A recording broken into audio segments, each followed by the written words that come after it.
Hello everybody and welcome back to the Fortress of Solitude. Today we're going to be talking about Darth Vader issue 48 by Greg Pak, Raphael Ienco, and Federico Blee. Luke Skywalker joins the fray as the young Jedi Knight is attacked by Sabe as her droid friend kidnaps Waba. Of course, this is all a trap as Sabe wants to lure Luke to follow her, and Luke even knows that, wanting to find out why she laid a trap. In a display of Force prowess, Luke leaps onto Sabe's ship and tries to cause it to crash. Sabe, of course, is trying to see if Luke is like his father and is a Sith, and I like how worried about it she is, since he could become like Vader if he shows any of the character traits, and that could spell doom for the galaxy, since now then there would just be two Vaders running around, and that's not something she wants to have happened. Luke ends up doing just that as Sabe provokes him enough to show anger when she clips Waba with a blaster bolt, causing Luke to fly into an anger. This ends up being a huge mistake on Luke's part since his anger is felt by Vader, who lashes onto it and tries to find out where his son is. Vader is broken from his thoughts by Z, who explains that the kyber he has put in the Zali shield and his staff is causing a feedback loop, meaning every time he fires the weapon,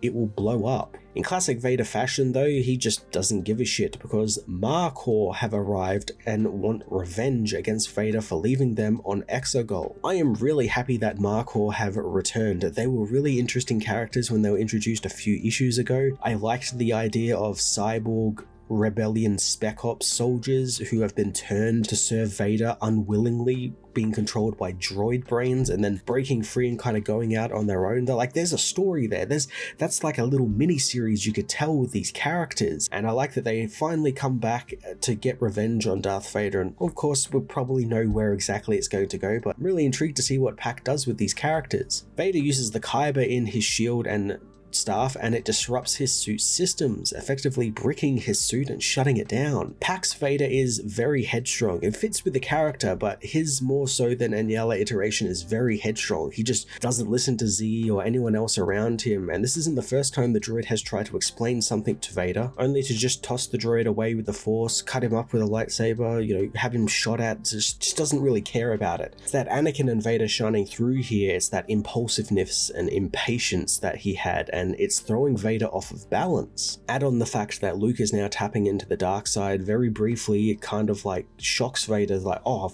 I've been able to find my son in the Force after so long. And speaking of Luke, he eventually bests Sabe, who thanks to his outburst believes he is Sith and is his father's son, and Vader believes it's something that Luke, and to a lesser extent himself, needs to accept. Luke talks with Sabe and learns that she was looking for him because Vader and the Emperor were as well, hoping that he isn't like his father. And I love Luke's response here, and kind of gets a little bit meta here, where Luke responds with the fact that, oh, Sabe thinks that he needs to be perfect, like the perfect Jedi,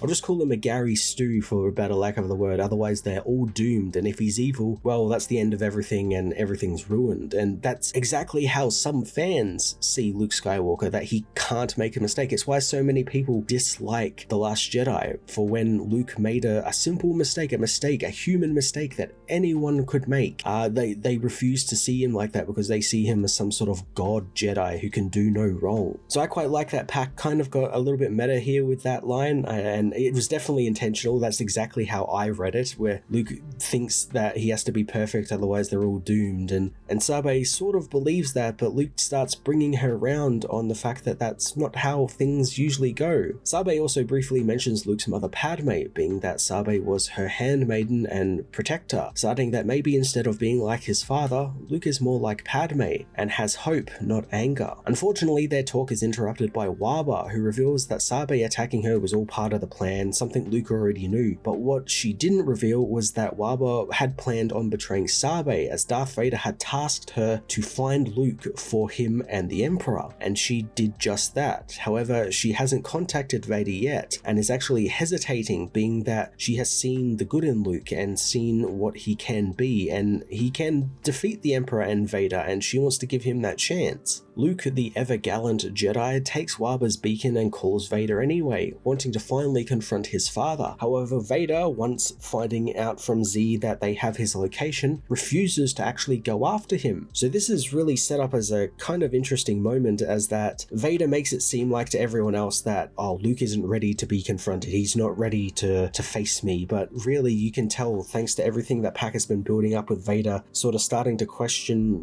his role as the Emperor's apprentice and his role on the dark side and what that means to him. It means basically he's not ready either, and he doesn't know whether he wants to confront his son, because he knows his son will kill him or his son will stop him and defeat him, and he doesn't want that to happen. It's really, really interesting, and it's all this great stuff that Pack has been building up over like the last almost 50 issues of his entire run. He's touched on this fact that the cracks had started to form in Vader after learning that Luke was his son and fighting him on Cloud City, and we're just seeing sort of that start to culminate together, because in a couple of issues it's going to transition into Return of the Jedi, so we're very close to Vader actually turning on the Emperor. Sly Moore and the rest of the Imperial Schism though want to kill Luke and prevent the Emperor from getting the boy, and since Vader refuses to go after him, they turn on Vader, blasting Vader with one of the droid brain injectors he used on the Markor, taking control of his physical body and locking him into his suit. Moore reveals that she also wants to kill Vader now as well, since killing both Luke and Vader will stop the Emperor from having an apprentice he wants and force him to take her on as his apprentice, being that Sly Moore is actually force sensitive, albeit needs a little bit of training, which she's kind of been getting from Palpatine every now and then, but Palpatine just kind of washed his hands of her because she's a lesser force being in his eyes, but now he'll have no other choice. Doing this also will allow her to bring the schism into the Emperor and basically make the Empire the schism from within. It's great to finally see some finality to Sly's plan, since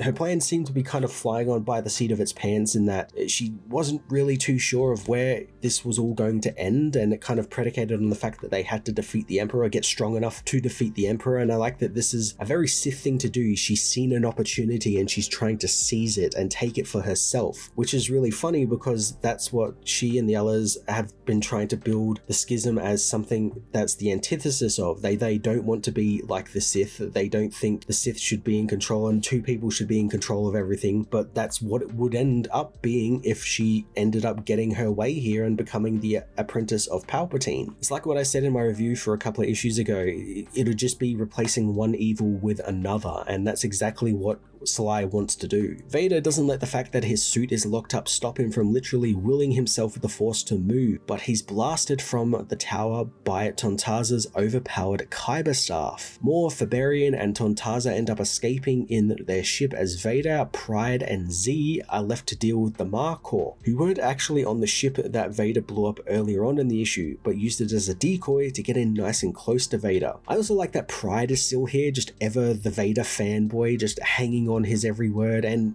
like his arm, and I like that he's just still sort of a secondary character in this book. I'm also glad that I said before, Markor is back being sort of the main antagonist for Vader in these last couple of issues. They're an interesting bunch, and of course next issue Vader's probably just gonna like wreck them and just completely dive right through them and leave nothing left behind, but it's been interesting seeing these cybernetic rebels turned into Imperial weapons and then turned into free people who want to fight against Vader. It's an interesting through line for them. Greg Pak continues to write a very compelling final arc for his Darth Vader book, beginning to bring everything he's been building with Vader questioning his role in the dark side to a close. Luke's role in the issue was a lot of fun and even got a little bit meta for a moment regarding Luke always being perceived as perfect and can do no wrong by some fans. I really hope we get at least a little bit more between him and Sabe, where they maybe discuss Padme or, things about his parents that he didn't know, and hell, maybe even Sabe will have a little bit role of bringing Vader back from the dark side. Either way, I'm excited for Pak's last two issues. I'm going to give this issue an 8 out of 10.